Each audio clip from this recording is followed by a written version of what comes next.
This video is about failure criteria.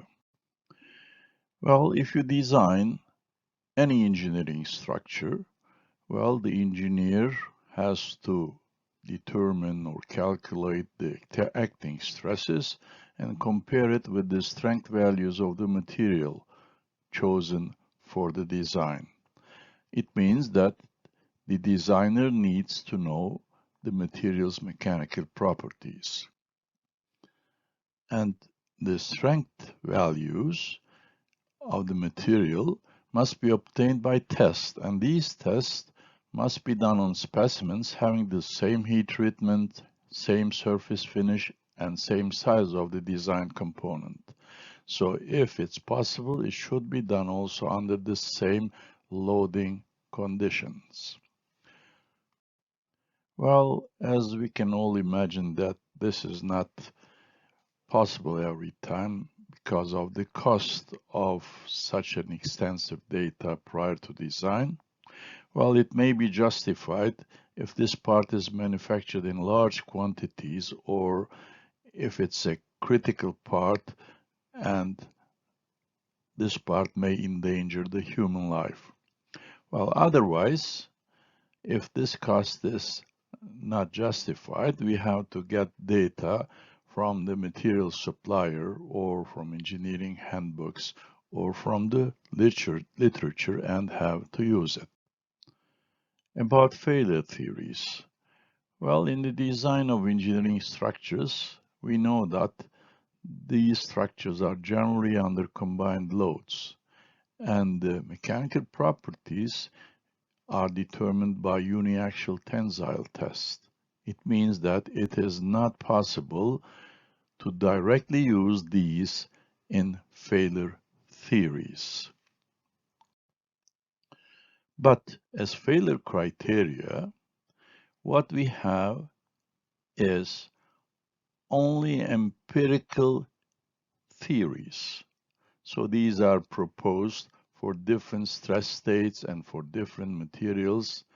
And we must say that unfortunately, none of these are valid for every situation and for every materials. And it is very important to select the proper failure theory for the material and the loading condition you have. Over the years, there were several empirical hypotheses, but some of them are generally accepted, and we will discuss three of them. Well, the failure theories for ductile materials, where the damage or the failure occurs by yielding of the material, we call these yield criteria.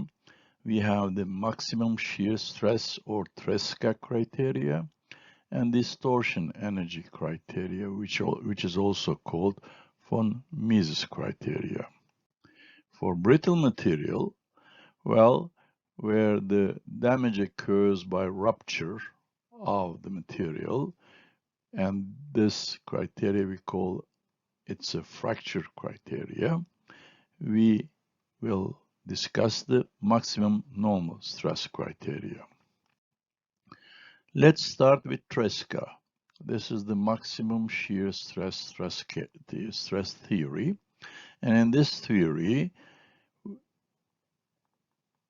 the criteria says yielding begins whenever the maximum shear stress in any element in the structure equals or exceeds the maximum shear strength of the material.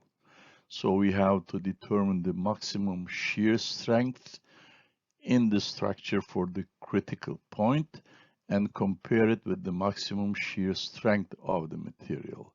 MSS, maximum shear stress theory.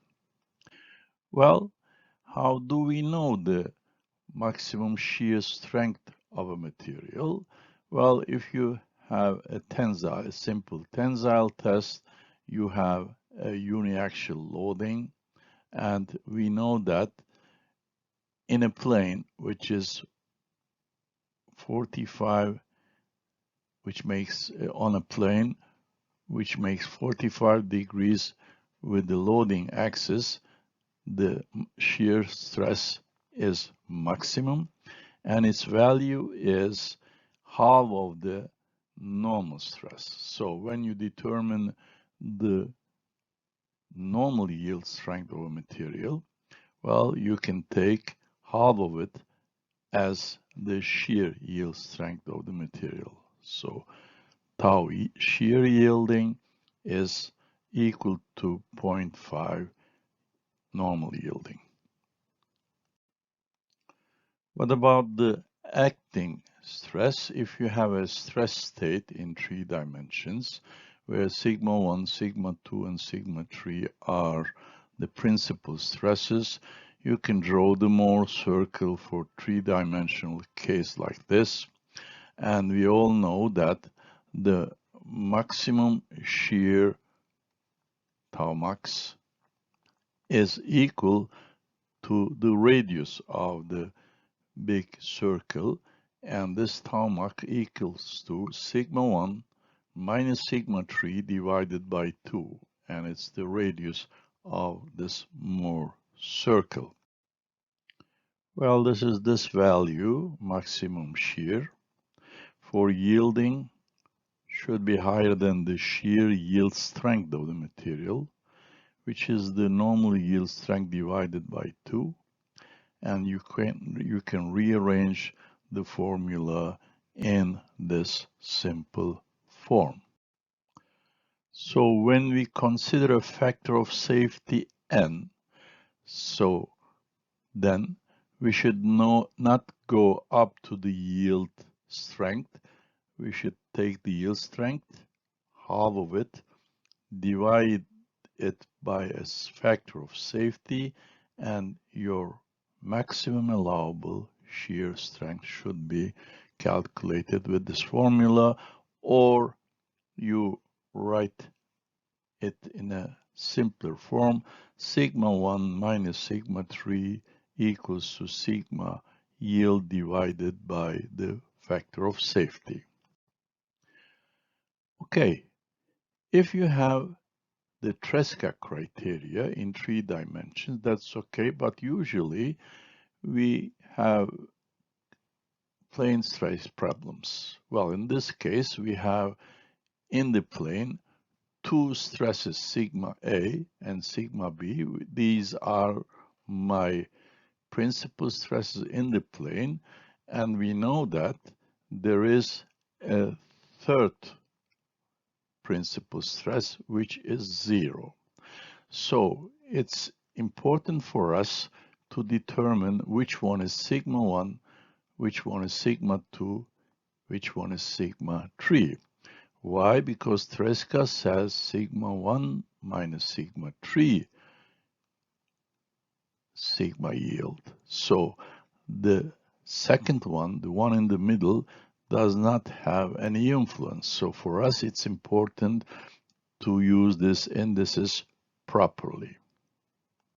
There are 3 cases. The first one is that in the plane, the principal stresses both are positive, and in this case, this one is sigma 3 and this one is sigma 1, and you can write that sigma 1 minus sigma 3, which gives you sigma A, should be higher than sigma yield. This is the case number 1. In the second case, one of the principal stresses in the plane is positive, the other one is negative. That one is sigma 1, that one is sigma 3. So now my Tresca criteria becomes like this. And the third case is that sigma A and sigma B both are negative. So this is 1 and this is 3. In this case, the criteria will look like this. Okay, in the plane stress condition, where we have sigma A and sigma B as the 2 non-zero principal stresses in the plane, so you have these different regions. And this axis is the sigma A, this one is sigma B axis, and the cases which we have discussed can be shown graphically. So when you are in the dark region, you are safe according to the Tresca criteria when your sigma A and sigma B ends up with a point sigma A, sigma B. If it's out of the dark region, then yielding will begin. So you see, for different regions, you can do the same and find a safe area and show it in a dark color. The second important failure criteria for ductile materials is the von Mises criteria.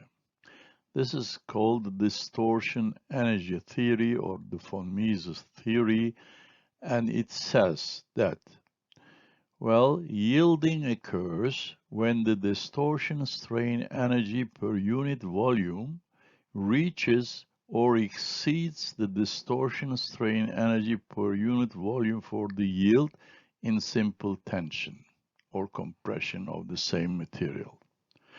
Okay, for this expression gives me the distortion strain energy per unit volume. You see, it depends on the principal stresses. And what we have to do is to consider this value, sigma prime. Sigma prime is an interesting value. It can be thought, you see, you have a stress state, and this rate is given, the stress state is given by the principal stresses sigma 1, sigma 2, and sigma 3. And, well, you represent this stress state by a single numerical value. It is called the equivalent or the effective stress. It is also called the von Mises stress. So for the entire general state of the stress, you use only one value, and that's sigma prime.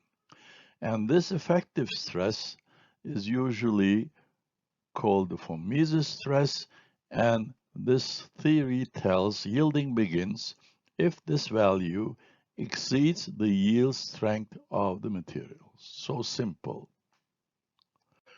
You can calculate the von Mises stress with the help of the principal stresses or directly when you know sigma x, sigma y, and tau xy, and the other shear components and the stress component, normal stress components of the stress state. You can also do the calculation directly without doing the calculation for principles. So this is my theory, von Mises theory. For the plane stress, you have sigma A and sigma B, and the third one is 0. Well, if you put them in the above equations, you will get these two relations. So your von Mises, if you know the principles, your von Mises if you know only the stress component. So if it's above sigma yield, then yielding will begin. Let's have a look at this formula.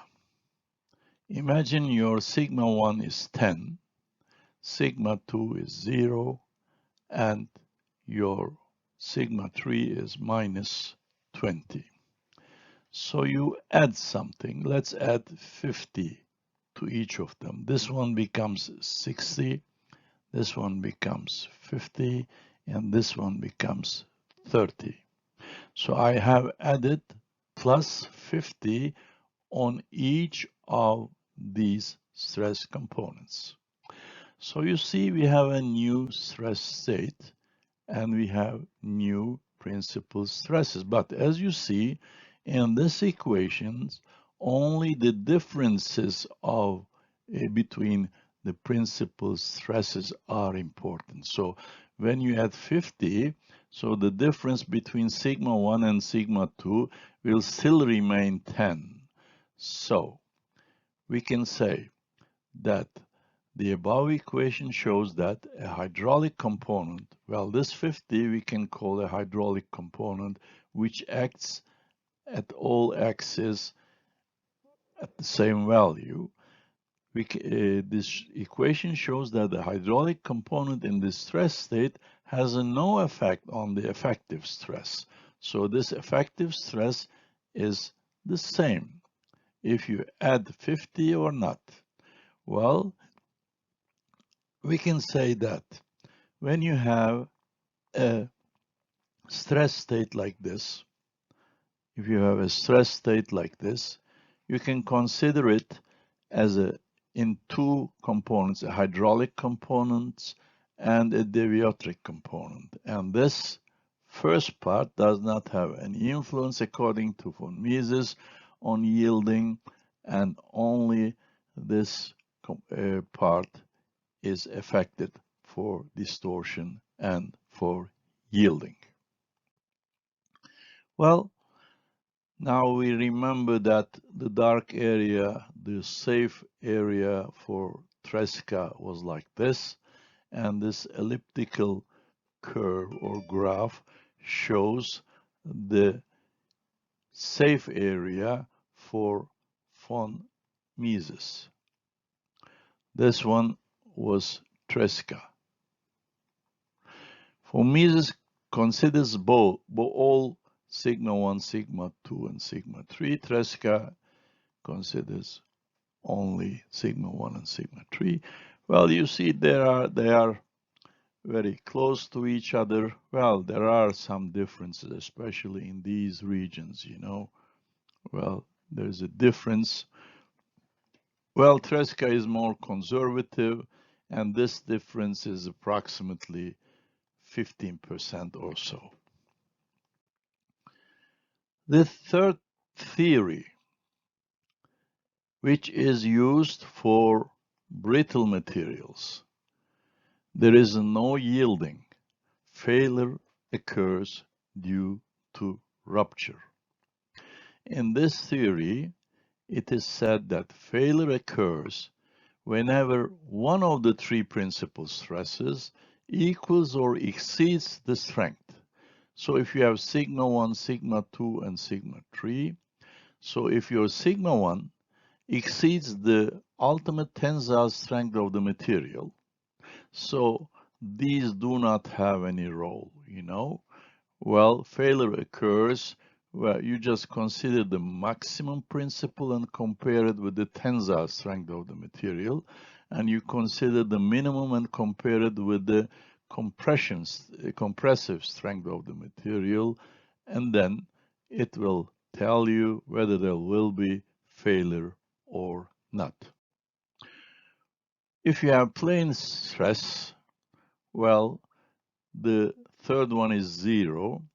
Well, in this case, well, the maximum is sigma A. It should be higher than UTS for yielding or lower than the compression strength for yielding. Same dark area for the maximum normal stress theory, which we use for brittle materials. And for plane stress conditions, if sigma A and sigma B are the two non-zero principal stresses, well, the dark area gives you the safe zone. Let's solve some problems. In this problem, different stress states are given, and for these principal stresses are given in the table, and the material's yield strength is 100 megapascals. Question is find the factor of safety values for von Mises and Tresca for all these stress states. Here we have the von Mises stress, equals to the yield strength of the material divided by the safety factor.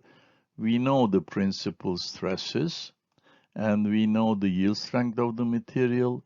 Here we can determine the safety factor. The same for the Tresca.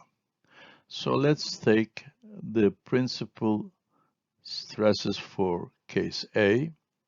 This one is sigma 1, that's sigma 2, and that's sigma 3.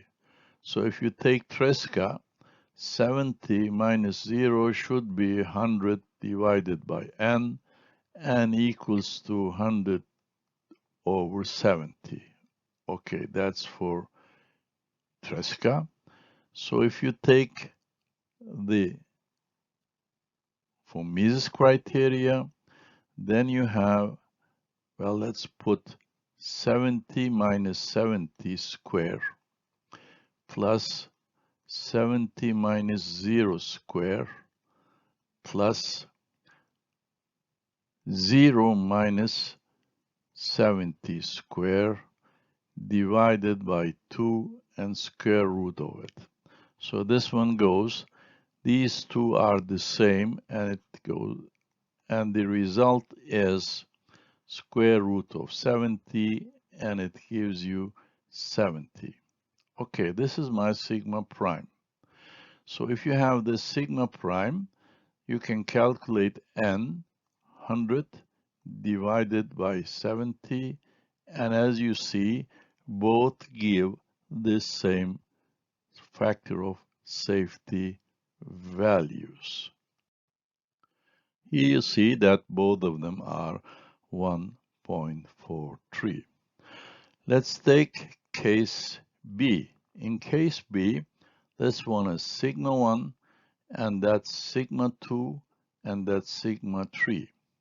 Since sigma 1 and sigma 3 are the same as case A, well, the Tresca gives you the same value of factor of safety, but in this case, the second, that is the sigma 2, is different. If you put these values, then you see that the Mises has a higher value. Case number 3. This is your sigma 1, that's sigma 2, and that is sigma 3. So here you have, well, let's do the simpler calculation. The simpler calculation is the Tresca, 70 minus 30 equals to 100 over n. That gives you also 100. Here you have n equals to 1. If you see, the safety factor is 1. Here, well, you have a different value. You see, Tresca is more conservative. For Mises is more, let's say, giving you higher safety factor values. Well, the same you can do with D, and you see that. If you compare Tresca with Mises, well, sometimes they are the same, and usually Mises gives you higher safeties. Well, the case E is interesting, where you have sigma 1, sigma 2, and sigma 3. All principal stresses are the same. That means it is a hydraulic stress state. So the differences between sigma 1, sigma 2, and sigma 3, these components, they are all 0. And since this is 0, then your factor of safety is infinite. Another problem, a stress state is given. Find the factor of safety using each of the 3 static failure theories, and the yield strength is 320. So we know the stress state. The first thing we do is, this is an in-plane stress condition, and we calculate for the stresses in the plane, the principal stresses as 81 and minus 11. These are my principal stresses, but I know even if I have an in-plane stress state, there is a third principal stress, which is 0. So when you consider this, the maximum is 81, the minimum is minus 11, and you have one perpendicular to this plane where the principal stress is 0. Now I have my three principal stresses. Well, having these three principal stresses, I can take the Tresca criteria. Sigma 1 minus sigma 3 equals to 92, and this equals to the material's yield over N. The material yield strength is 320, so N is 320 divided by 92, and this is your safety factor. If you take von Mises, put the values, and this is the von Mises stress equals to the yield over the safety factor, and if you take out the safety factor, you find that it is 3.93. In this case, the stress in the middle, that 0, that 0 is also considered. The last one is the maximum normal stress. In this case, we take the maximum, 81, and 81 is lower than 300. This is your maximum, this is 81, and that's 320. Your N value is 3.95. Okay, 1, 2. The first two are okay when your material is a ductile material. That means if the failure occurs by yielding. The third criteria is good for brittle materials. Well, a last question. Plane stress condition for a point is given. Okay, this is your sigma x, sigma y, and tau xy. Check whether there will be damage, yielding, or fracture for the following materials. So in the first case, we have aluminum, and the material has the yield and the shear yield strength. So you see the yield strength divided by 2 gives you the shear yield strength. For wood, there is no yielding. There is a compression strength, tensile strength and compressive strength. The first thing I do is, for this stress state, I draw the Mohr circle. I determine the maximum and minimum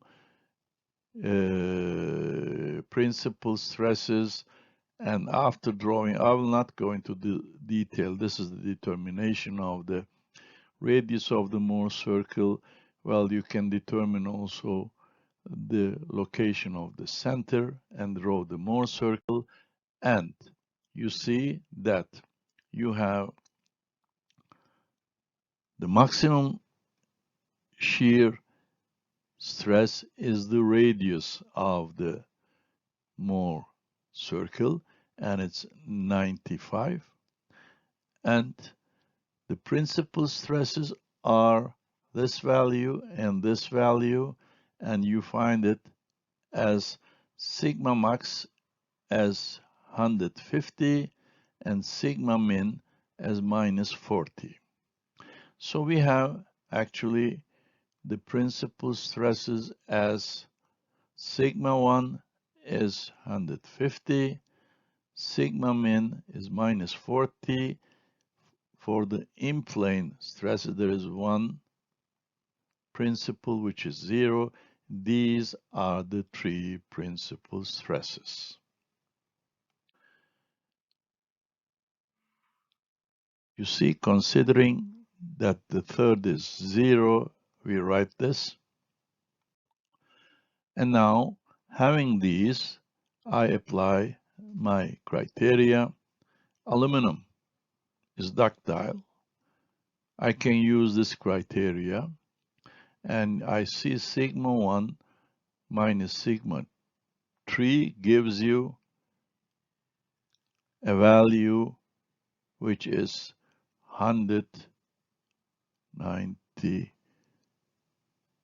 approximately 190 megapascals, which is lower than 200.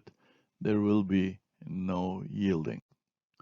So if you apply for the same material the Tresca criteria, you put these values in here, and this time the value over here, it was 190 approximately. This time for meso stress, the effective stress is 174, and if 100 since 174 is lower than the yield strength of aluminum, well, we see again that there will be no yielding. So Tresca and for Mises criteria tells me for this stress condition, for a ductile material, there will be no yielding, no failure. Well, if you take wood, which is a brittle material, in this case, I have to take the maximum. I have to take the maximum and compare it with the ultimate tensile strength of the material. Well, acting stress is 150, strength is 160, so no fracture. So I can check also the compressive strength, that's minus 40. The compressive strength is much higher than the tensile strength, which is 400, and it shows you that there is no fracture. So both for aluminum, with the help of the ductile failure criteria, we have seen there will be no yielding. For wood, which is a brittle material, using the normal stress criteria, we have found out that the structure is safe. In this video, we have discussed the static failure criteria and learned the most commonly used failure criteria, which are Tresca for Mises for ductile and the maximum normal stress for brittle materials. Thank you for listening.